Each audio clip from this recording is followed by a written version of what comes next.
We are so delighted to see a full house here at the Lee Kuo Wei Room. And, this has been a very busy week. We have a lot of visitors from overseas. I've been a part of this Cultural Leadership Summit over at Palace Museum. And it's great to see visitors here back in Hong Kong again. And we're really delighted this afternoon we will have Professor Sunil Kumar here, the president of Tufts University, to speak to us about, American higher education. It's a very interesting topic, and I know we have some parents here as well as alums, and this is a great time to talk about, we've been reading a lot or seeing in the news about the ups and downs of being presidents of an American university, and not just American university.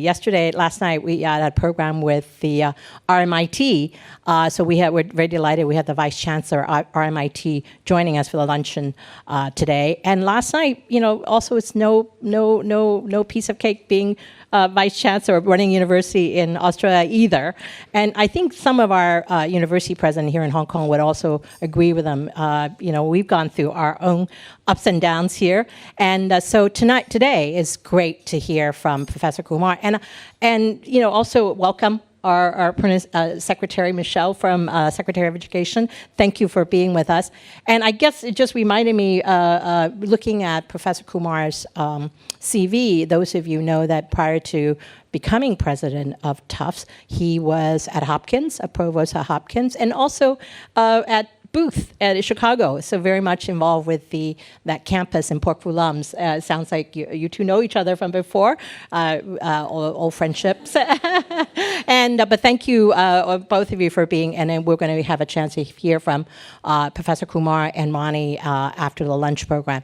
And I also want to recognize my colleague, my counterpart from Australia, Anthony Bubalo, who is the CEO of Asia Society Australia, is here with us, and welcome. Anthony. And Anthony we've been colleagues for over a year since you became the CEO, but we've never met in person until yesterday. So isn't it great that we can now meet in person again? And so Anthony, welcome. And before we get started, I just have a short anecdote to tell you. We have a new intern. Where's the other Anthony? Okay, he's busy taking photos. There is Anthony. Anthony just joined us as our volunteer intern today or this week. And the reason I want to share a story is about 5 years ago, we had a similar intern. His name was Brent. And Brent was finishing up high school in Shanghai, at the American school in Shanghai. And he came to intern his junior year before going to senior, because he really wanted to, get an internship. And his dream school was Tufts. And Brent got in because he did a great job for us interning. We gave him a raving reference. And Brent got into his dream school. And I know this because I know Brent's father. He was my classmate from the Kellogg ASHK UST program. So is Anthony's father. And so Brent got into Tufts and very excited. And I just text Robin, the father, who is in Shanghai right now, what is Brent up to? Brent apparently graduated 2023 from Tufts, and he has now got a job. So his father is very excited. And the reason is he is working for Tufts Admissions. So Anthony is right now working very hard, I think in China, recruiting future students. So that's my Tufts story, because thanks to us, and the internship with Asia Society. So I know we have some parents here. We love interns. Interns and volunteers have really made us a really dynamic organization, because they are so good at things that some of us are not. And if you have seen our social media, we have Munira here, our not yet head of communication, but will be our head of communication, but Munira is in our communication department, has really helped train some of these young people. We give them real life experiences, and they have excelled. They have put us on the map on Xiaohongshu, on Instagram, and so I'm really grateful to volunteers and interns like Anthony and Brent, and they get a full real job after graduating from Tufts. So that's my story that I wanted to share with all of you today. So enjoy the lunch, and I know Ronnie will come back with the program after you finish your lunch to get the formal part of the program started. So thank you.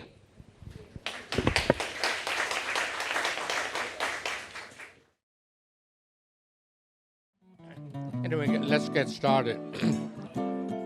I do want to welcome a few people here. To begin with, I want to repeat what my president have said. We're delighted that the Permanent Secretary of Education from Hong Kong government, Michelle Lee, is with us here today. Also with our guest of honor, Dr. Sunil Kumar, is another friend of mine who is now the Dean of the Fletcher School. Great to have you, Dr. Gallagher. Many of you may not know this, but let me put it this way. 20-some years ago, I was invited to speak, I think twice, at Fletcher School. And at that time, Dean Gallagher's predecessor and I established the fact that there's more Chinese diplomats that were educated at Fletcher than at Kennedy or SAIS or Jackson School. And so they are really the number one place in America that trains a lot of the Chinese diplomats today. Many of you know that Ambassador Liu Xiaoming was in the UK for many, many years and is now in North Korea. He is, I remember, one of the alumni of Fletcher School and many, many others. So, Kelly, great to have you. Last time I saw you, you were the interim dean. Congratulations. Now you're the dean. Before I go to our guest of honor here today, let me have a show of hands. How many of you are alumni of Tufts? Alumni? Okay, not too many. Thank you. How many of you are parents, present or future, present or past? Okay, we have 1, 2, 3, 4, 5, 6. Okay, we have about 6, 7 of you. Wonderful. Well, many, many years ago, I met Professor Sunil Kumar. That was after his tenure at Stanford Business School. He became the dean of the Booth School at University of Chicago, and that's where I first met him. Later, he became the provost of Johns Hopkins. When I heard that, I said, okay, one of these days, Sunil will be the president of a top university. I just don't know which one. I'm glad to hear that now you're the president of Tufts. Congratulations, Sunil. And we should also congratulate Sunil on another thing, and that's he has become younger and younger looking and more prosperous. So obviously, his job is under a lot of pressure. But anyway, we're delighted that he can be here to talk about higher education in America. So instead of asking him to give a talk, we will begin by having a fireside chat. So, ladies and gentlemen, welcome the president of Tufts University.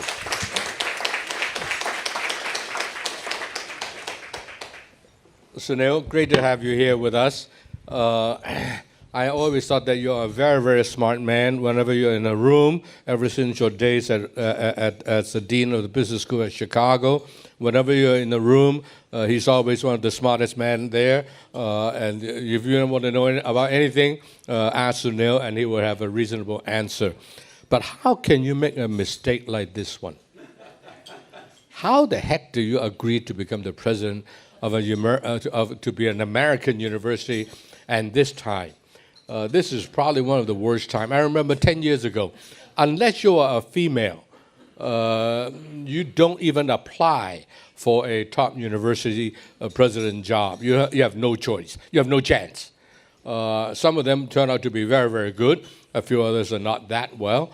3 university presidents had to resign recently. The 3 highest profile ones are all female. Harvard, Columbia, and UPenn. And at this juncture, you have many things to do in life, Sunil. You don't need all that kind of difficult things. Why did you take the job? So, did you turn dumb since I last met you? So, this is the Ronnie Chan I know, of course. I thought I was going to start with a softball question, but we may as well start here. So the way life works, of course, is you move, and then life moves after you make your move. And in my case, by the time I'd been provost at Hopkins for 7 years, one of the deans told me, "You reached your sell-by date." Oh. You know, I felt I could do the job. And as my wife is fond of saying, I'd never had a real job in my life. I've been on a university campus since I was 18 years old. Wow. I went straight from PhD to being an assistant professor and so on. So I literally couldn't imagine doing something else. And that said, on a positive side, and it's actually borne out, at least thus far, Tufts is a friendly place. It genuinely is. It's a happy, friendly place. And if you're going to do a miserable job, you should do it in a happy, friendly place. And so the job has been far less miserable than you'd think it is. So it's been actually quite nice being at Tufts. But tell me, you have an engineering degree. Right. And coming from India, the top schools in India, and then got a PhD in engineering from University of Illinois, Urbana-Champaign.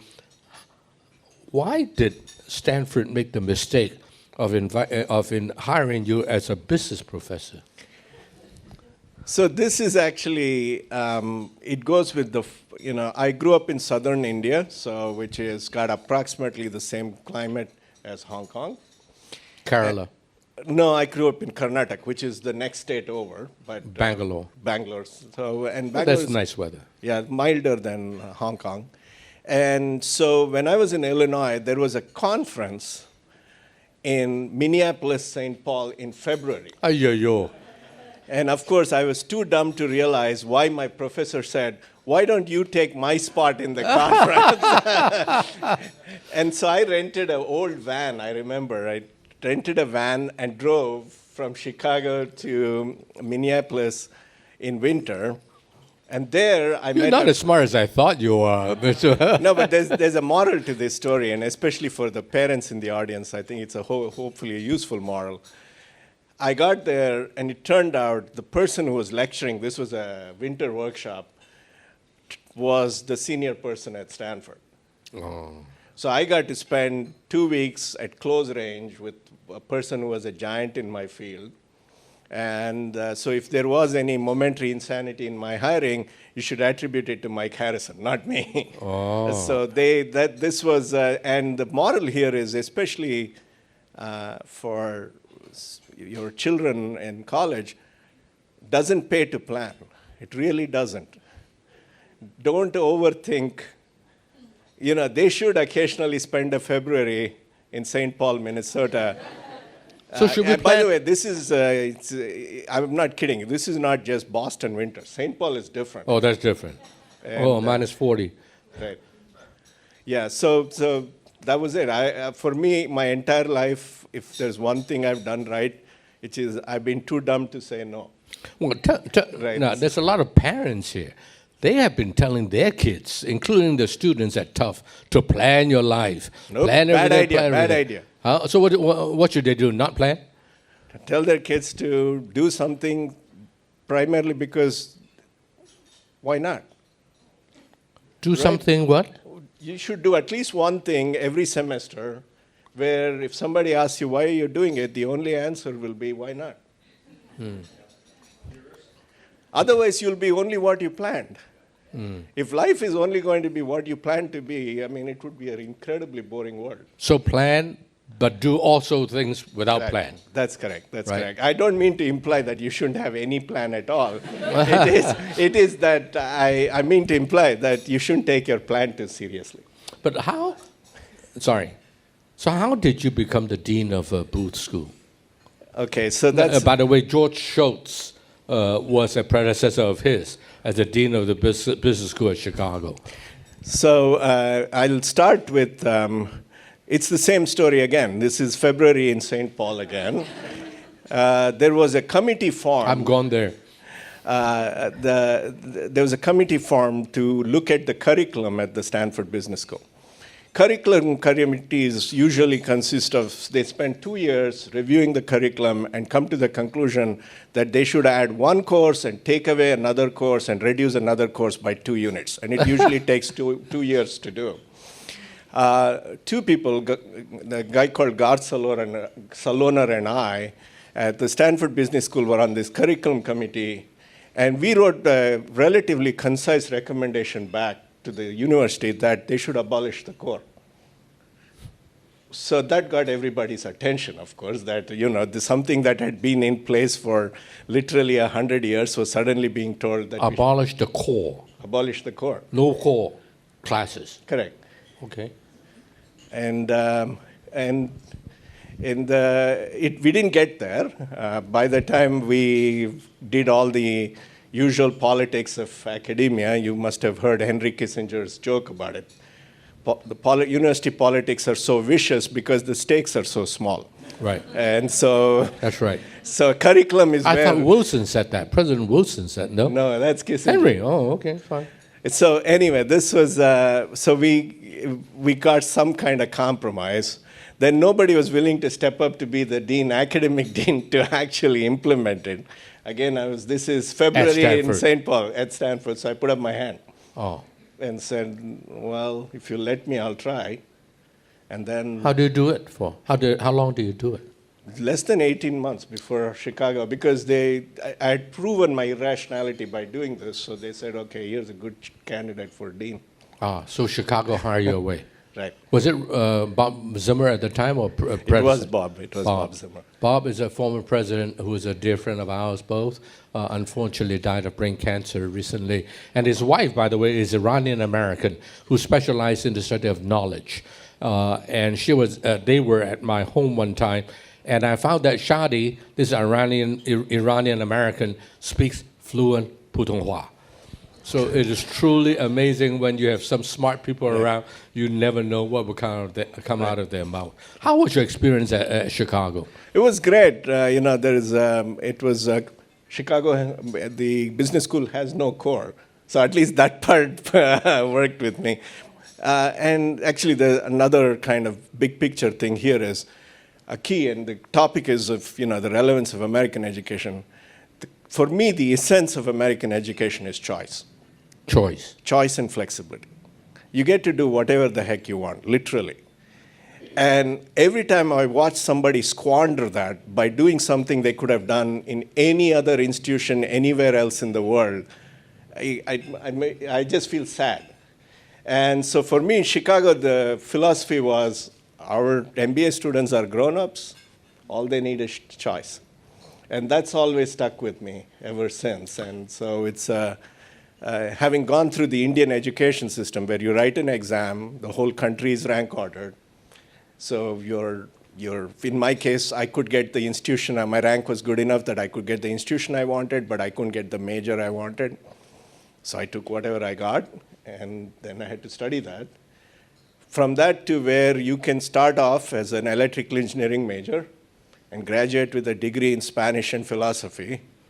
That is, or the other way around, is something that really appealed to me. So contrast the Indian system, which similarly in China, right. I assume, very rigid. Right. So what is the future of that kind of educational system? I suppose given the economic development of those countries, they have certain needs. Correct. So this is a perfect system if you want to educate efficiently at scale. I learned to be an outstanding engineer. I owe everything I've achieved to that 4 years that the classes I took there, and they taught me how to be a first-rate engineer. They didn't teach me anything else. In India. In India. Right. And the reason is, if you want to do this, so if you look at what is the American model and why is it relevant in the world, the private American university deliberately trades off efficiency and scale. Say it again? Deliberately trades efficiency and scale, gives it up in return for flexibility and customization. That's the trade-off at Tufts. We want our kids to explore anything they want. If you want to do that, you cannot do this efficiently or at scale, which is why our student-to-faculty ratio is 10 to 1 or something, right? So this is, And so it becomes harder to pay the bills, but on the other hand, it becomes, it's a unique experience in some sense. But is it duplicable? Because unless you have the natural resources of America, I actually think it's a bad idea for India to duplicate it. right, or China for that matter. Correct. Because the societal need is to educate lots of people efficiently. The country needs lots of doctors, needs lots of nurses, lots of engineers, etc. You can't have them, being taught at the ratio of 10 to 1. There simply aren't enough faculty to do that, right? So our model isn't intended for duplication. It's intended to be distinctive. It's intended to be different.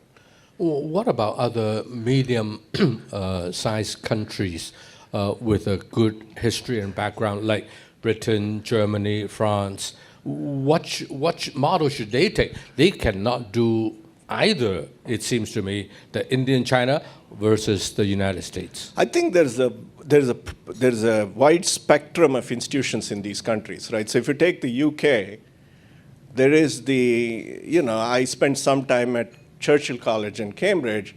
That is similar to the US system in some sense. It's a very small, these tutorials. It's not entirely, I think they have classes for 14 days a year or something. It's some ridiculously small amount of classes because most of it is informal education, small class sizes, this notion of, inefficient colleges because they're relatively small. Churchill, for example, is graduate only. And so it is possible to, but that doesn't work for all of the UK. The UK also needs, just like the US needs, the University of Illinois at Urbana-Champaign, which is the flagship state school in the state of Illinois and has a mandate to educate at scale the citizens of Illinois. So I think that it's the spectrum that matters rather than one model to be duplicated. If that's the case, then nobody can catch America in terms of higher education. I don't think it's about catching. It's that we offer a distinctive product. But the large state schools produce this outstanding alumni, I being the sole exception. But, this is, the University of Illinois produced people like Bardeen. Bardeen won the Nobel twice in physics, and his golf partner found out that he had won the Nobel Prize from the eulogy. Oh. Wow. And so Maybe this is... I have one too. You don't know. No. And so it's not about competition as much as providing, again, coming back to my theme, I'm not capable of more than one good idea a day. So today's one is choice. So the idea is the choice among institutions. So I think it is possible to excel as an institution even though you are very different from every other institution. I think Tsinghua excels at scale, University of California, Berkeley excels at scale, University of Illinois excels in some fields at scale. We excel in another category altogether. So America has both. It has the state schools, let's just simplify it, that train engineers and whatever. And then at the same time, you also have shall I call it, the elite schools that give choice. And eventually, the latter would produce, I assume, a lot more Nobel laureates and new ideas, new companies and so forth. That moving in that direction will always lead the world. Yeah, that's an interesting hypothesis. But the part where I want to push back a little is that the choice matters less and less the more you want to learn about a subject. So for graduate school, it matters less because you're not going to get a PhD starting in electrical engineering and finishing in philosophy. Right? It's for the undergrad where the choice matters a lot. So if you think about Nobels or moving society, scale does matter at that point. So for us, for example, in research, we're a mid-sized research university. So we're a member of the Association of American Universities, which among the privates, there are only 30 in the US. So we're in the 30. 30. So we're in the top 30 in terms of research. We do about $250 million of expenditures a year, $250 million a year in research expenditures. Most of those things are done at scale in conjunctions with other people. For example, we have a nutrition school has a study on taking people off GLP-1s. These are the diabetes drugs which are now being used for weight loss. One problem with that is you quit taking the drug, you put more than the amount of weight back on. And so basically, it becomes an incredibly expensive insurance proposition in the US because the drug is paid for by the insurance companies. So we are running a trial on trying to find nutritional alternatives.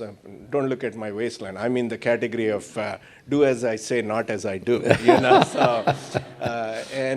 So we need 5,000 patients for that across the country. So we partner with Kaiser Permanente and so on to scale up. In Japan, we have a partnership with Canon on liquefying silk so that we can print silk with a laser printer because it's a consumable material. So you can actually cover lettuce with it to preserve lettuce without refrigeration. You can just eat the lettuce. It tastes the same as anything else. And Canon's a partner because we can't do it at that scale. So scale matters for having societal impact. We achieve it differently through partnerships because we can't do it all by ourselves. So go back to your idea about the undergraduate giving choices. Right. How does it move humankind, human society forward by producing these people who grew up having a lot of choices? They can do mistakes, do whatever they want, no plan sometimes. Does it produce, is there a danger to society when you have people that are that free? So now I'm going to sound extremely American, even though I'm. It's okay. I grew up in Asia. I listen to Indian music. I cook Indian food. And he loves cricket. And I love cricket. So crazy. But I think. I thought you were smart. But I think words like harmony don't move society forward as much as you think. You know, there is a harmony, statement. you mean the Chinese? Or the Asian. You know, Indians have the same thing, that you need to fit societal in and harmony. have societal harmony. Those are good things, but you need people who think different. You know, George Bernard Shaw has this line about, you know, since reasonable people only do what other people have done, all progress depends on unreasonable people. Well said. And so, therefore, we must teach at least some portion of our future generation to just think. So think different. So UK has the likes of Cambridge and Oxford and perhaps one or two others who produce such people. Right. It seems to me that India and China eventually will have room to experiment. Yes, so India is already trying. There's a university called ASHK in the north. There's one more in the south. They're trying. The problem is they still at the last minute say, yeah, the kid wants to study philosophy, but wouldn't it be better if he studied philosophy and finance? And that kind of ruins the game. Right. You got to trust the game, right? That the thing is, if you teach the kid to think, they'll be fine. They don't need that they'll pick up finance on their own. Well, you trust the game for other people's children, but not my own. I have none, so therefore I'm free to give advice. But you're right. You're right. It's scary. But for me, what that means is you're undervaluing your institution. There's a reason why the institution has taught philosophy for so many years and continue to teach it. It's because we know our alumni go out and do well. We know that they will go out and do well, and they will run Merrill Lynch, and they will do, you know, rather right now I should say J.P. Morgan Chase. He's my most visible alumnus. So I got to be careful not to annoy my most visible alumnus. So, you know, but that person didn't study finance or business when they were at Tufts. Right, so that's, for me, you got to trust the fact that this institution is 175 years old and has produced leaders for society, right? And why would you go all the way to the US if you weren't willing to trust that? But then you have a problem. In countries like India and China, the history is so long, the culture is so long, that the mindset of people are very, very different. And I suppose the law of size, that maybe given size, you can produce some oddballs, so to speak, right? Whereas in America, it's a wild, wild west kind of a spirit from early days. And hence, it's easy for people to be presented with choice and take advantage of it, and some of them become great. Bill Gates and many others never even graduated from Harvard and yet make trillions, right? So do you see a prospect for India or China to ever succeed in this respect? They don't need every institution to become like that, right? They just need some number to be like this. So that's why there's actually no risk on this. That brings me to another model. It'll sound like I'm asking for money. I'm not. It's, the reason we get to do what we get to do... It's okay. I'll ask them for you. Okay, thank you. The reason we get to do what we get to do is because the alumni believe in us. They believe in the model that produced them. And as long as you have that virtuous cycle, these institutions support themselves.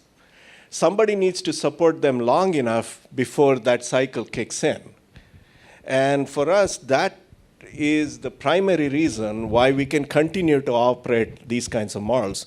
And for China and India, it's a matter of time before the alumni realize that if they want to preserve this extremely fragile model, the business school is a robust model, right? It doesn't need external help because everybody knows what the value proposition is.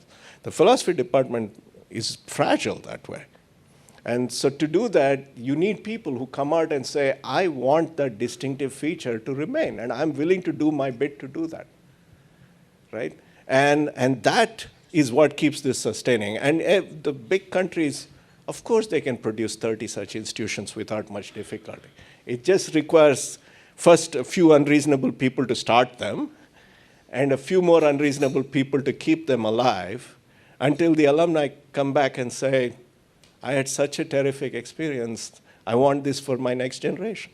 If that's the case, I'll be happy to bet you that India will succeed before China. China is a control freak, and the society needs to be tightly controlled.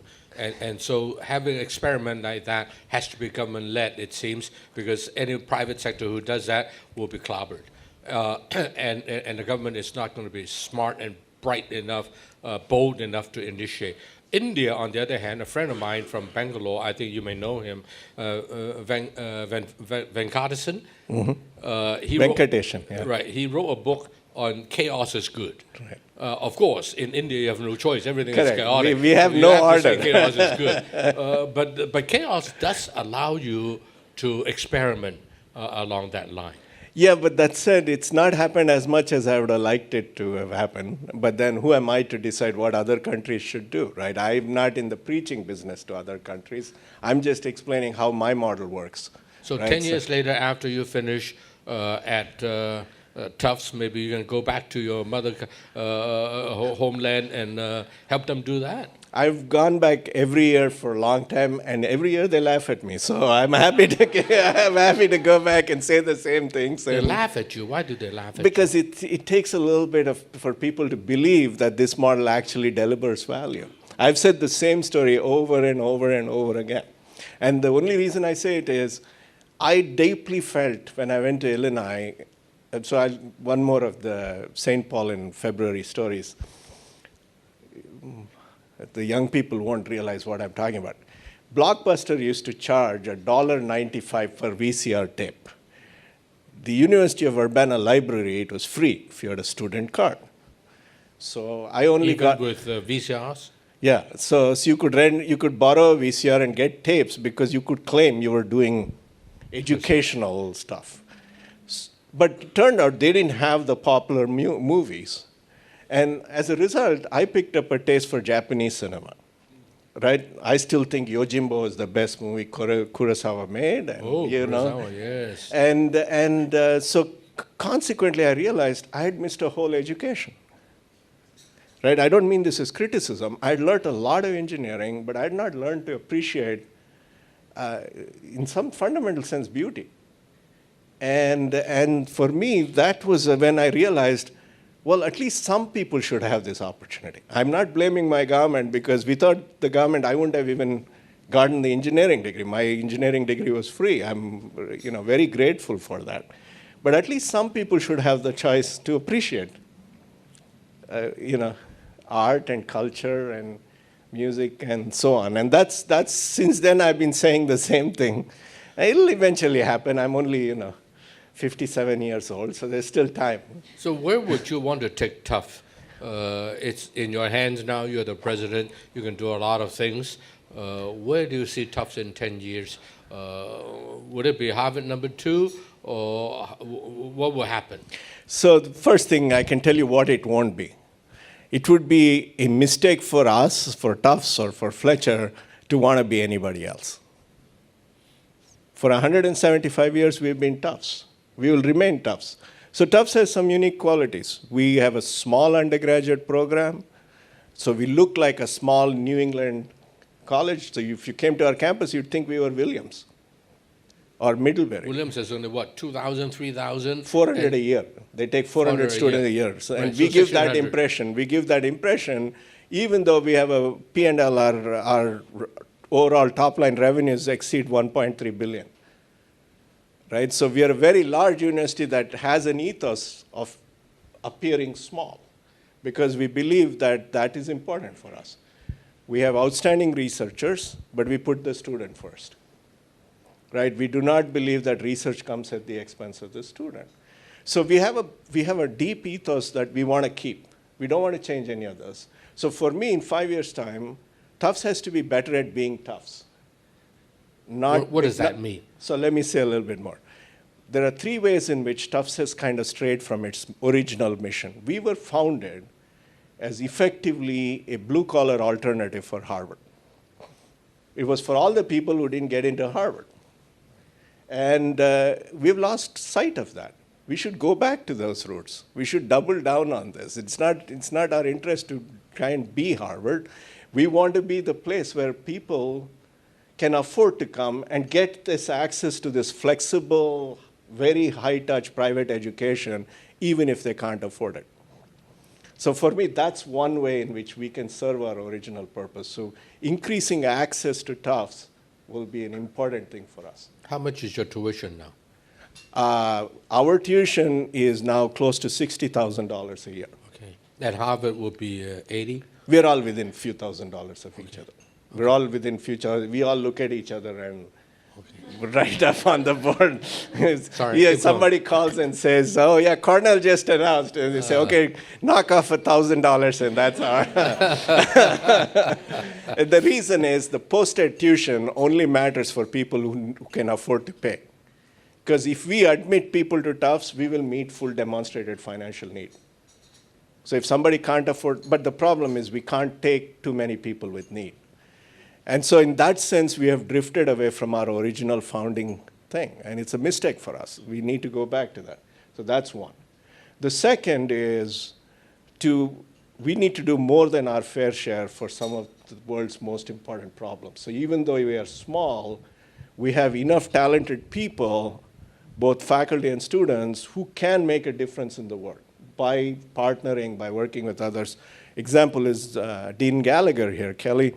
She's an expert on China, the environment, and the electrical industry. She was part of the Obama administration when they did something with China. I don't know. Negotiated the environmental deal with China with Shenzhen. Yeah, so she's had significant impact. I'm one of the people who has had no impact off campus, but that's I'm not the role model here. She is. And we want more people like that, where we can't be everything to everybody. But in the areas we want to make a difference, and the 2 areas for us right now are obvious things, are sustainability and life. We have strengthened both of those areas broadly. Life meaning life sciences, medical. Nutrition, life sciences, One Health, AI intersecting medicine.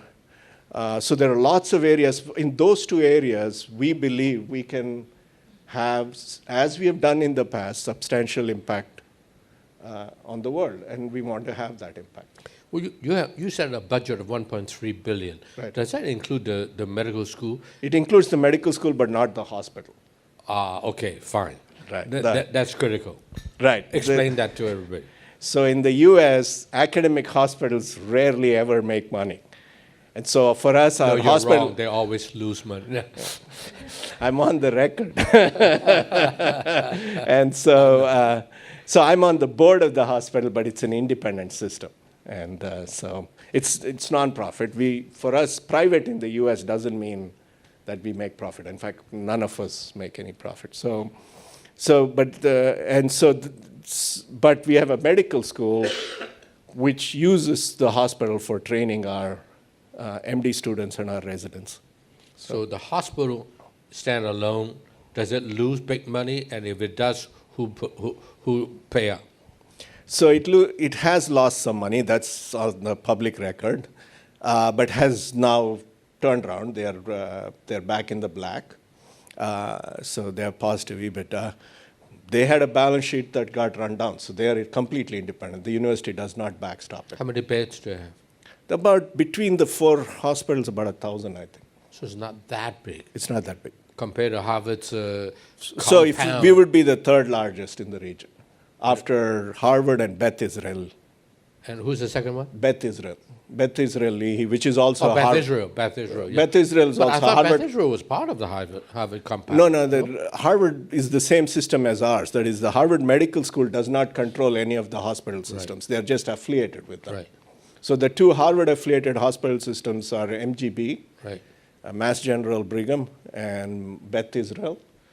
And then ours would be the next biggest in the region. I see. By the way, tomorrow night I'll be hosting, tomorrow lunch, I'm hosting a bunch of Mass General Hospital professors tomorrow at my office. But anyway, so as a small medical school, can you survive, number one? Number two, in what area do you specialize in order to make a real difference? So we have, can you survive is straightforward. The answer is yes. We have a 8% admit rate into our MD program. It's harder to get into than our undergraduate program. 8%. Right. And the areas are, first of all, we are one of those medical schools that actually produces physicians. Because many medical schools produce physician researchers. Right. We produce physicians, people who actually practice medicine. In fact, one of the things I'm very proud of is if you go to a small town in New England, 3 people in the town will be from Tufts: the doctor, the veterinarian, and the dentist. And I'm very proud of that, that we actually You have a vet school and you have a dental school. Right, and so that's very positive for us. In terms of research, the area where we really excel is infectious diseases. Infectious disease. And that's because we have a vet school. Because as you know, as we learned from COVID, the so-called One Health movement of infection from animals to people is extremely important to study, and we have the ability to study both. Right. We have a very large biocontainment facility. We are the regional biocontainment facility in New England.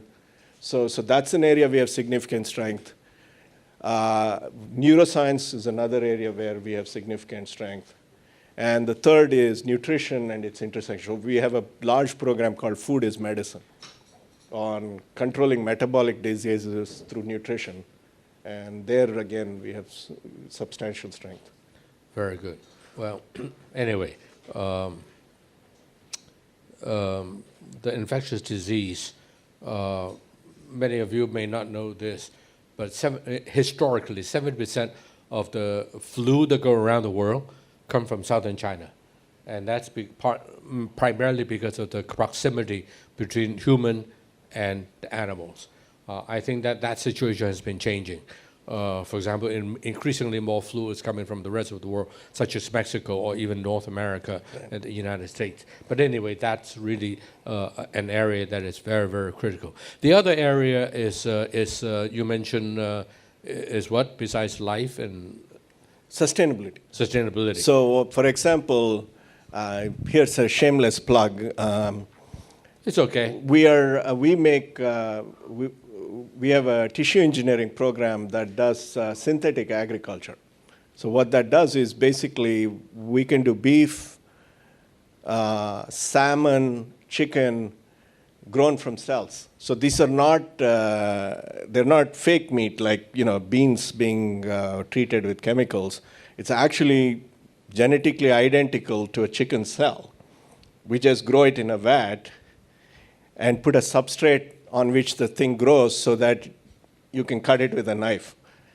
And so we were in Tokyo before I got here. There was a large conference on this because we have the kind of the best labs on this, as well as a few companies that have come out to. And if you can think of a place like, the Pearl River Delta, 100 million people to feed,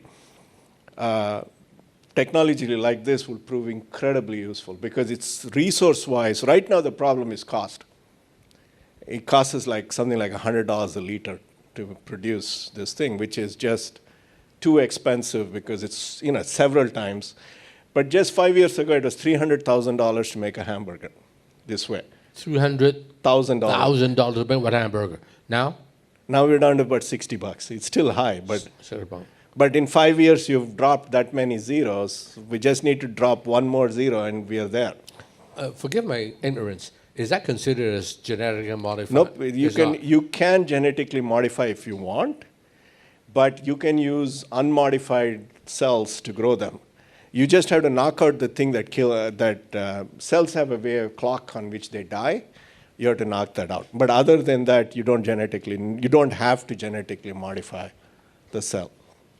And the FDA approval is almost there, so to where we can start selling to restaurants. So who else is doing that besides Tufts? There are a few private companies. Universities-wise, we are the largest group. And so.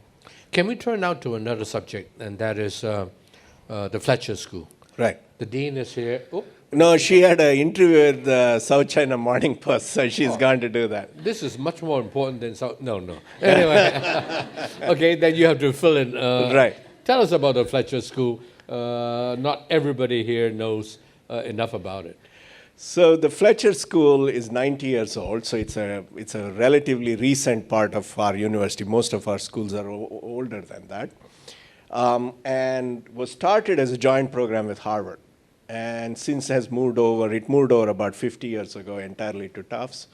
It's a school of law and diplomacy. So it's not necessarily an international relations school, but it was originally created, and these were the same things. These were post kind of World War I institutions who, at a time which somewhat feels like today, they felt the need to study law and diplomacy broadly, and has always been a kind of leader in producing diplomats, like you said. But one of the things that's happened is the foreign service isn't as attractive as it used to be, right? Especially in the US. And so one of the things they have become is they train people to have an international focus, even if they're doing business and so on. So they call it a multi-sectoral education. So they prepare you for the nonprofit sector, the government sector, and the private sector.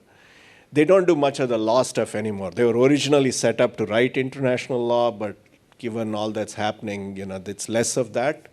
They do a fair bit of the more modern kind of, how should I say it, issues that transcend sovereignty of countries. So environment and climate is an example, cyber is another example, public health is another example.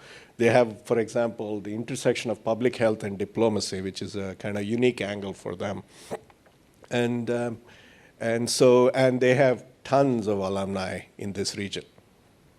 Right. As I said, they have more alumni from the Chinese Foreign Ministry than Harvard Kennedy or SAIS at Johns Hopkins Old School.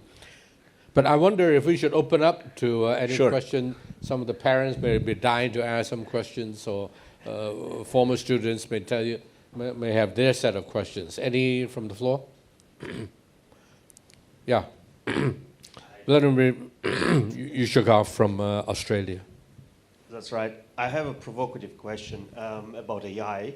Right. I run a YouTube channel about AI. And one of the favorite questions that people attacking us with is that, hey, how the AI is going to change the role of education. Right. And more specifically, they have a specific concern is that until now, until recent, the typical business model of not just universities, but pretty much entire world was a knowledge-based economy, Right. where people were going to the universities to gain knowledge, Right. and then they were selling this knowledge for the rest of their lives. But now when AI can do many parts of this, so where's the new role of universities in all So I was hoping somebody would ask this. It's hardly provocative. I don't mean to diss the question. It's a good question. It's, of course, on everybody's mind. And I will tell you, this is the strongest case for why your kid should take a course in philosophy. Because think about coding. Coding is an example of something that eventually the AI will get good enough that you won't code anymore. Routine coding, it'll be silly for you to write the code humanly because the algorithms will get better at it. This is very similar. There's also certain things, some parts of experimentation will become like this. This is the first year, 2 of the prizes, Nobel Prizes, physics and chemistry, were given for ML-oriented approaches, machine learning-oriented approaches, because the way discovery is being done and we have examples of this. We do multi-drug therapies for infectious diseases, where the therapy is not designed by the human, it's designed by the algorithm. Because it's simply an exhaustive way to search through all possibilities to ask you, to tell you, okay, try this next. So those things will get automated, and that's a good thing for society. This is like us saying, why do we use CAD tools? Shouldn't we be drawing this ourselves? There was a time when we hired draftsmen whose only job was to draw things. I'm old enough that first year engineering required engineering graphics, and engineering graphics required me to use something called a T-square, which was which you used to draw on, and that's, of course, gone. Society isn't worse off for it. Where I think people are exaggerating the impact is, well, it can answer all the questions. And this comes back to my unreasonableness problem. What it can provide is the vanilla answer that everybody will have access to. So what we have to teach people is, how do you think beyond the vanilla answer, right? And in my field, it was pointless to teach people knowledge even 20 years ago. In electrical engineering, the field moved so fast that the languages I was trained on, for example, Fortran 77, they're gone. They never heard of it. So the fields, it was never the case that you somehow absorbed one thing and then milked it for the rest of your life. You absorbed a way of thinking. Engineers actually absorbed a basic hubris, a basic arrogance. The arrogance was, if you don't like something, build a different one. That's arrogance, actually, saying, I don't like how this road goes, so I'm going to build another one. And that part will not change with AI. It will make it harder for the teachers because we can't get away with just regurgitating stuff in a textbook. Like when I teach next, I have to print out whatever ChatGPT gives as the answer to my question and say, here's what ChatGPT gave as the answer to this question. Your homework is to improve on it. Right? That's got to be how we will teach. We'll have to adopt and adapt. But it's not the end of the world. It's one more tool. It's an extremely valuable tool, as this year's Nobels pointed out. But it's not going to, it'll make our life harder, you know. It's not a bad thing. The chemistry professor who won the Nobel Prize is from the University of Massachusetts Chan School of Medicine. Indeed. That we support. But you said take a course in philosophy. Right. What is it? What are you thinking about? It teaches you to think rigorously and to answer the big questions. You know, what does it mean to be alive, for example, in the time of AI, right? If you have every minute of your life documented on a YouTube channel, which one is alive, you or the YouTube channel? Them. Well, I don't know the answer. I never took a course in philosophy. Well, Thursday I'm hosting a dinner for a moral philosopher. Oh, wonderful. From Oxford, formerly, Dr. David Roden, who specialized on the ethics of war. I see. So, and how he broadened it to cover the ethics of business, government, and academia. Yeah, wonderful, So that's an interesting topic. Any other questions from the floor? Yeah, Michelle? By the way, I work with the permanent secretary. She was incredibly helpful when we set up the Pok campus.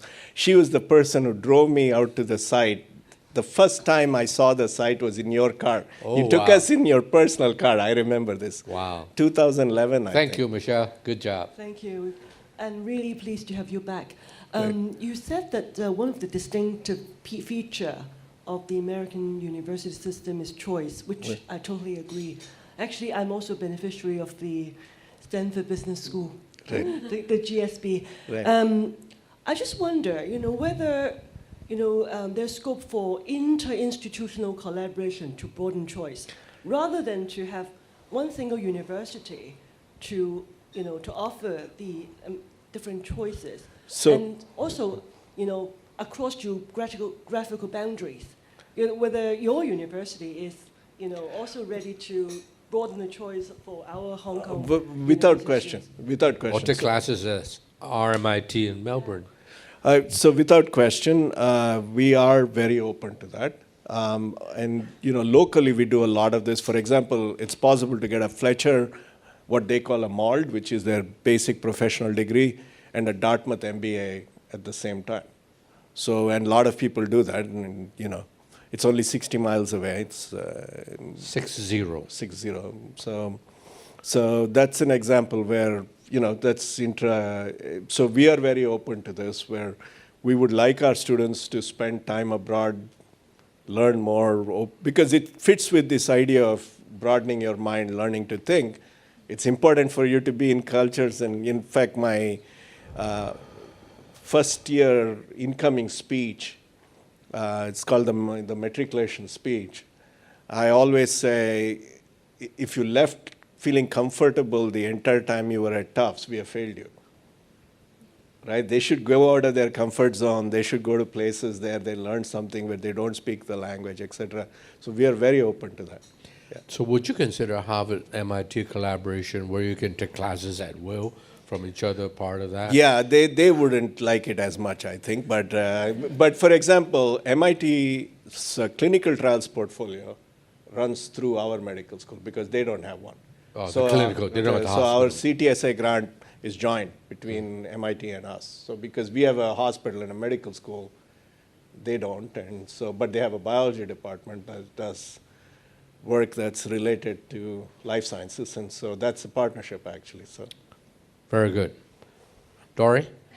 Dory is a professor from Iran originally, now teaching at Hong Kong Poly. That's why Hong Kong is so good.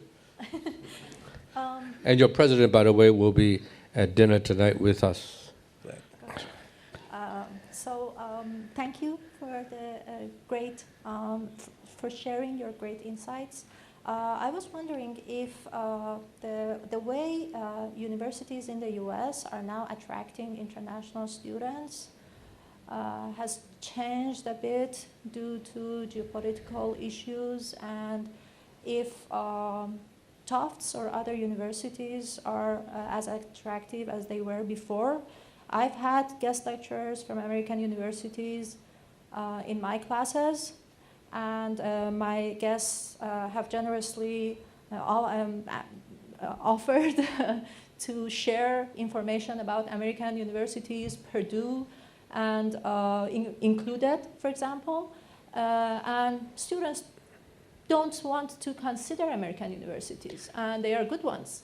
Right. I think, and that's why currently Right. I'm now working on Hong Kong as an education destination. Right. That's And first. I studied in the US, and by the way, I studied at MIT, and I could take any class I wanted at Harvard.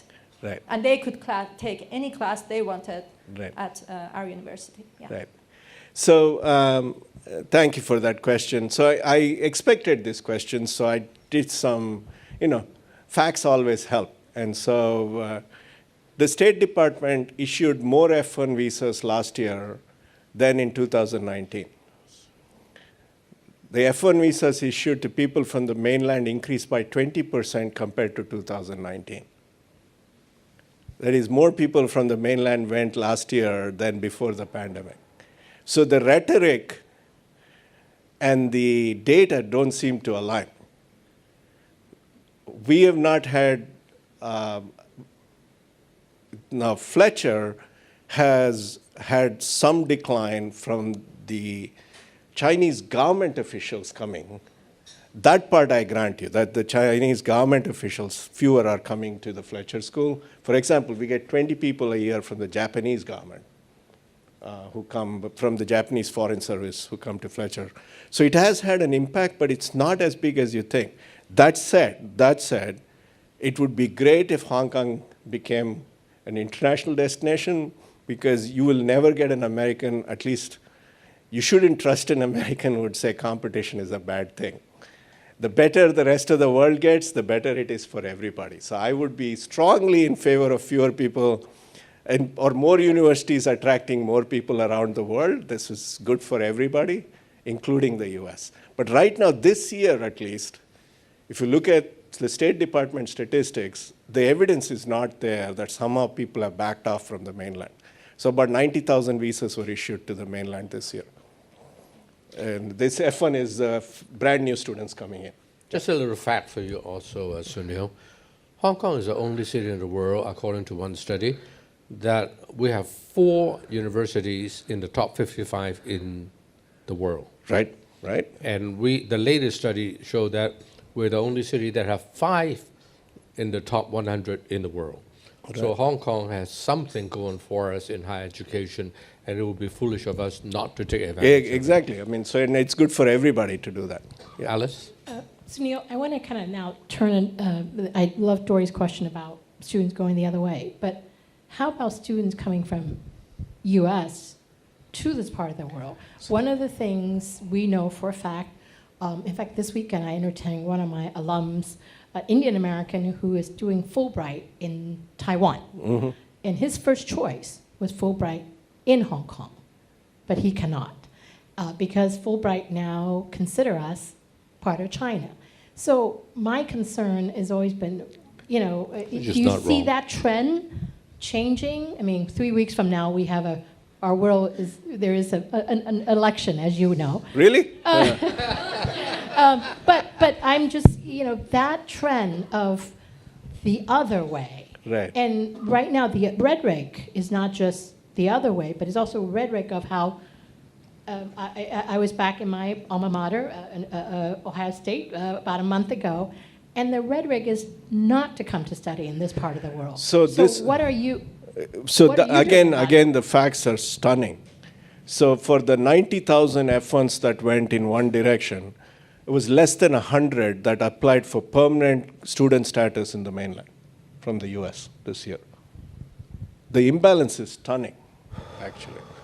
And so the rhetoric seems to be having more effect in the US for people coming here than the rhetoric having effect in China for people going to the US. Is it China not allowing them in, or Americans don't want them I don't to know apply? the answer. I just, this is just the data that the State Department puts out. So I don't know the explanation for it, but it is a little surprising how much that has dried up. And yesterday at the alumni event, one of the reasons there aren't alumni here is we fed them last night.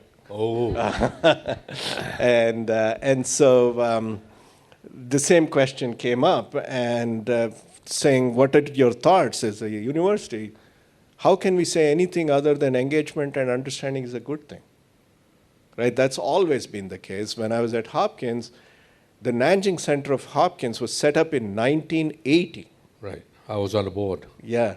Deng Xiaoping invited, and it was this was when China was a it was a different world. Very backward place. In 1990, I first went in the early 90s, and it was a different world. It wasn't a different country.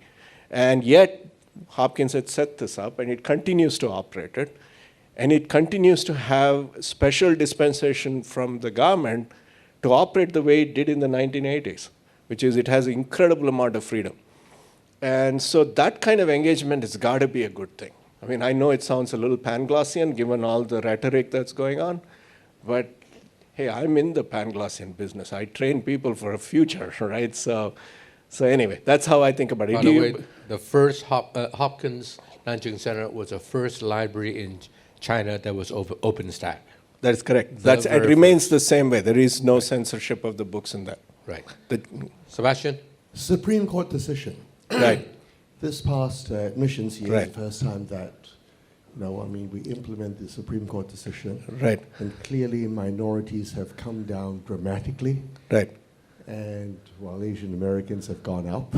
Right. Good news. How do you see that? This is definitely not moving in the right direction in terms of, inclusiveness, in terms of, having diversity and all the rest of it. Yeah, so for Tufts, for example, it's interesting. For us, it's actually a mixed signal. Our Hispanic population went up. Our African American population went down. So our African American population went down from about 8% to 5%, and which is a substantial decrease. And our Hispanic population went up from about 14% to 16%, which is a less dramatic increase. But Why? We don't know that. The part of the problem is to diagnose, we would have to parse by race, and we can't parse by race while we are doing admissions. That's part. We cannot use race as a criteria to do tests because of the way the decision is written. But that said, part of the reason for us is economic. And part of the reason for us is geographic. And so I'll tell you what the geographic problem is. We are better known in Hong Kong, Shanghai, and Tokyo than we are in Phoenix, Santa Fe, Houston, in the US. Because where are those places? And if you look at where our young population's more diverse, it's not the Atlantic seaboard, where we are extremely well known. In fact, New England is like Italy or Japan. It's depopulating because it's getting older, birth rates are very low. So between Washington, D.C. to Maine, the 18-year-olds are going down at a fairly substantial rate. So for us, the solution is outreach to those parts of the country. So we need a geographical solution and we need an economic solution to this problem. So we're still in the process of figuring this out, because the other thing is when, as you all know, the way general counsels work in universities is they'll say no to everything and then you figure out what you can move the needle on. So we're not actually entirely sure what the degrees of freedom here are. And so that's also something we want to do.